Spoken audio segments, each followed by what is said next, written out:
हमारी आर्मी खुश है, देश के सारे ईमानदार लोग खुश हैं और ये कुछ चंद नेता बड़ी तकलीफ हो रही है उनको।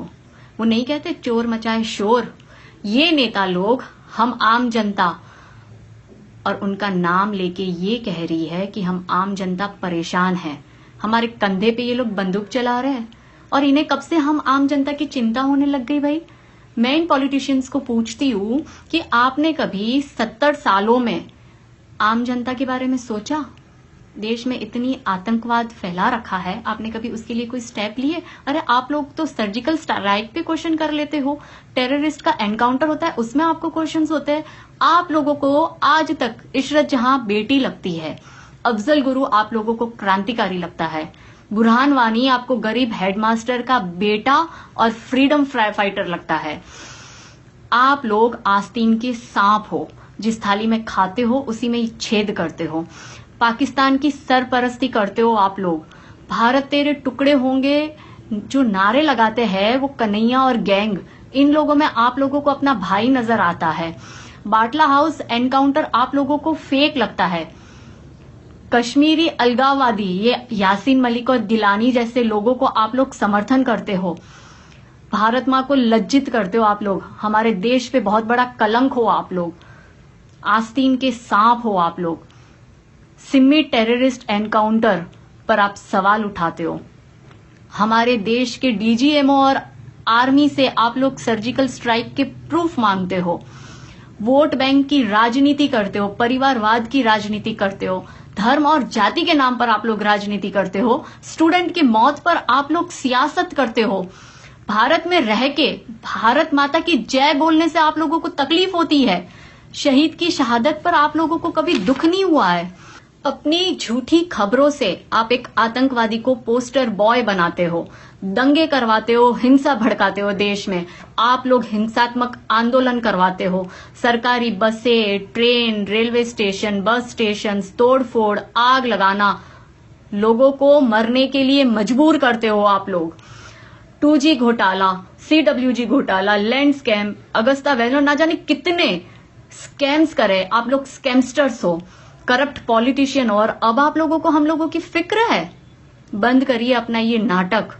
ये जनता सब जानती है। अगर आप सोचते हो कि जनता भूल गई है तो हमारे दिल में और हमारे दिमाग में आपकी सारी हरकतें फिट हो गई है।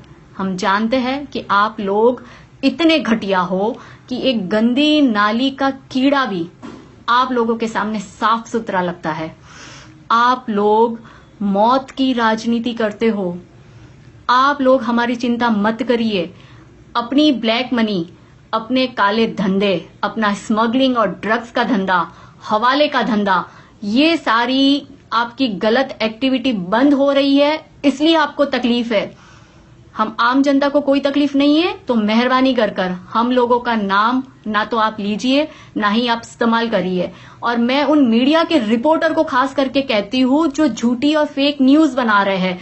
अपने पॉलिटिकल सपोर्टर पार्टीज के कार्यकर्ताओं को आप लोग जानबूझ के बिजनेसमैन दिखाते हो और उनके फेक इंटरव्यूज करवाते हो।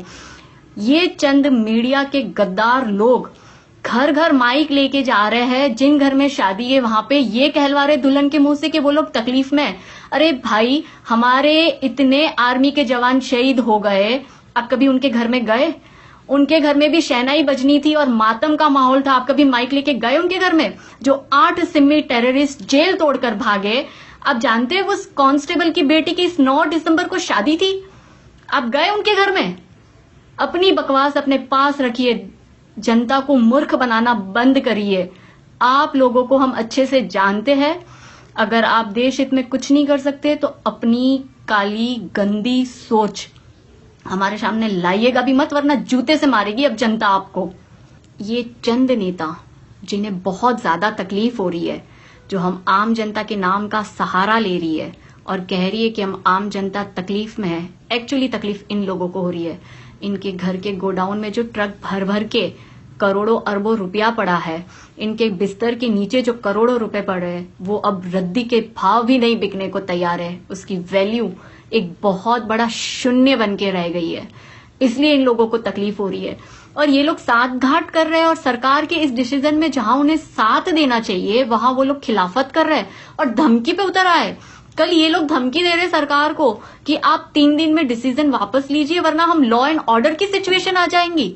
क्या लॉ एंड ऑर्डर? आप लोग हमारे पैसों की कमाई, हमारे टैक्स की कमाई से बनी सरकारी प्रॉपर्टी को नुकसान पहुंचाएंगे? अपनी गुंडागर्दी बंद करिए आप लोग। और दोस्तों, मैं आपको बताती हूँ कि इन लोगों को क्यों इतनी तकलीफ हो रही है। मैं एक एक करके आप इन पॉलिटिशियंस जो सबसे ज्यादा हल्ला कर रहे हैं ना, उनकी हकीकत बताती हूँ कि इनको तकलीफ क्यों हो रही है। सबसे ज्यादा तकलीफ हुई है ममता बनर्जी को। क्यों हो रही है पता है उसे इतनी तकलीफ? क्योंकि पश्चिम बंगाल अड्डा है सारे काले गलत धंधों का। पश्चिम बंगाल में फेक करेंसी बनाने की फैक्ट्री है। पाकिस्तान से सारी फेक करेंसी हमारे देश में पश्चिम बंगाल के रास्ते भेजी जाती है। स्मगलिंग का धंधा, ड्रग्स का धंधा, आतंकवाद, किलिंग, माफिया, डॉन, ये सारे गलत धंधे पश्चिम बंगाल से होते हैं और ये ममता बनर्जी उसको पूरा पूरा सपोर्ट करती है। जो ये इलीगल पैसा इसके पास आ रहा है ना, उसकी सारी वैल्यू जीरो हो गई है। ये लोगों ने कुछ ऐसा काम नहीं किया है कि इन लोगों को एक्चुअली वहां की भोली भाली ईमानदार जनता वोट देके चुने। ये लोग वोट देके सीएम इसलिए बने क्योंकि इन लोगों ने वोट खरीदे है। ये लोग देश हित में या जनता के हित में कुछ नहीं कर रहे हैं।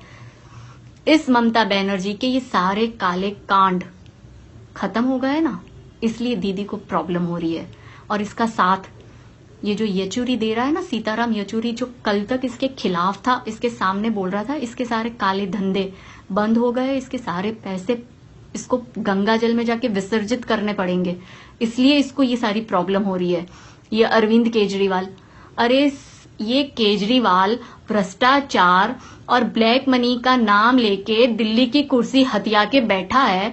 जहां इसको ब्लैक मनी के खिलाफ मोर्चा करना चाहिए था, वहां वो डिमोनेटाइजेशन के खिलाफ मोर्चा कर रहा है, ममता को लेके और दूसरे ग्रुप को लेके। दिल्ली तो तुझसे संभलती नहीं है। जब डेंगू और चिकनगुनिया से लोग मर रहे थे तब तो तू अपनी जुबान का ऑपरेशन करवाने बेंगलोर चला गया था। तेरे सारे नेता वहां फिनलैंड में रंगलेलिया मना रहे थे। ये तेरे नेता हिमाचल टूर पे उस वक्त चले गए थे। ये केजरीवाल को मोदी मोदी बोलने से जो विदेशों से फंडिंग मिलती है ना, उसकी वैल्यू जीरो हो गई है। चंदा मांग मांग कर जो इसने पैसा इकट्ठा करा है ना, उससे इसको प्रॉब्लम हो गई है। काम तो ऐसा कुछ किया नहीं कि इसको अब जनता वोट देके फिर से चुने, और वोट खरीदने के लिए अब इनके पास में पैसे नहीं रहे। टिकटें बेचने के अब इनको पैसे कौन देगा, इसलिए इसको तकलीफ हो रही है। बीवी को VARS दिलवा दिया है, खाने के लाले पड़ने वाले हैं इसको अब, इसलिए इसको इतनी तकलीफ हो रही है और इसलिए इतना हल्ला कर रहा है। मैं दिल्ली की जनता से प्लीज अनुरोध करती हूँ, इसकी बातों में मत आओ। जहां आपको ये दिखे ना वहां से दूर हो जाओ, जूते मारो इसको। ये इतना घटिया गिरा हुआ आदमी, इतना घटिया सीएम आज तक इंडियन हिस्ट्री में कभी नहीं हुआ है, जिसे अपने काम के अलावा सारे कामों में इंटरेस्ट है। और खास करके देश हित की अगर कोई बात कर लेना तो उसमें इसको सबसे बड़ी तकलीफ है। दोस्तों, ये मुलायम, अखिलेश यादव और मायावती, इन्हें अब आम जनता की चिंता है। इन लोगों ने कभी दलित राजनीति और मुस्लिम वोट बैंक पॉलिटिक्स के अलावा तो कुछ सोचा नहीं। अब इन्हें आम जनता की चिंता लग रही है। वहां पे बलात्कार होता है तो ये अखिलेश यादव और मुलायम सिंह यादव ये कहते हैं कि बच्चों से गलती हो गई। इस अखिलेश यादव को ये ब्लैक मनी रखना फंडामेंटल राइट्स रखता है। अरे भाई, मैं तुमसे पूछती हूँ, ब्लैक मनी रखना फंडामेंटल राइट्स है? फेक करेंसी देश में डिस्ट्रीब्यूट करना फंडामेंटल राइट्स है? हमारे सेना के जवान वहां पर आतंकवादियों से जूझ रहे हैं, उन्हें मरते छोड़ देना फंडामेंटल राइट्स है?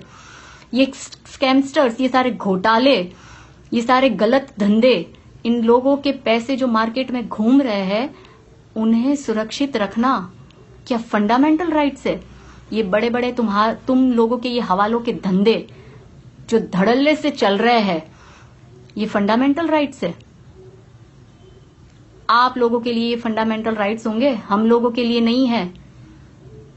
आप लोग इतने घटिया, इतने गिरे हुए हो कि आप लोग एक्चुअली ईमानदारी से कभी जीत के सीएम नहीं बन सकते। आप लोगों ने वोट खरीदे और अब आपको तकलीफ इसलिए हो रही है क्योंकि यूपी के चुनाव सिर पर है और वोट तो आपको कोई देगा नहीं, ऐसा काम किया नहीं है और ईमानदारी से जीत के आप लोग आने नहीं हो। अपनी परिवारवाद की राजनीति से आप लोग कभी ऊंचे नहीं आते।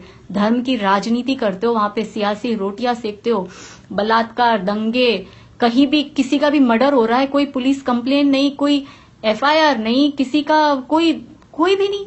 मतलब खुलेआम लोग बंदूक तान के किसी को कहीं भी मार के चले जाते हैं। ये है तुम्हारी यूपी की हालत। और देखो यूपी की जनता किसको चुना है। अब जग जाओ, संभल जाओ, इन जैसे लोगों को मारकर भगाओ यूपी से।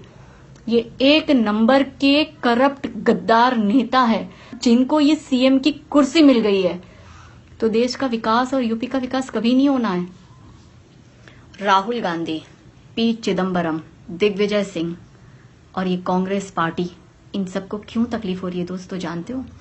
2G scam, CWG scam, Agusta Westland, कोयला घोटाला, NH स्कैम, लैंड स्कैम और ना जाने कितने स्कैम इन स्कैमस्टर्सों ने करे हैं।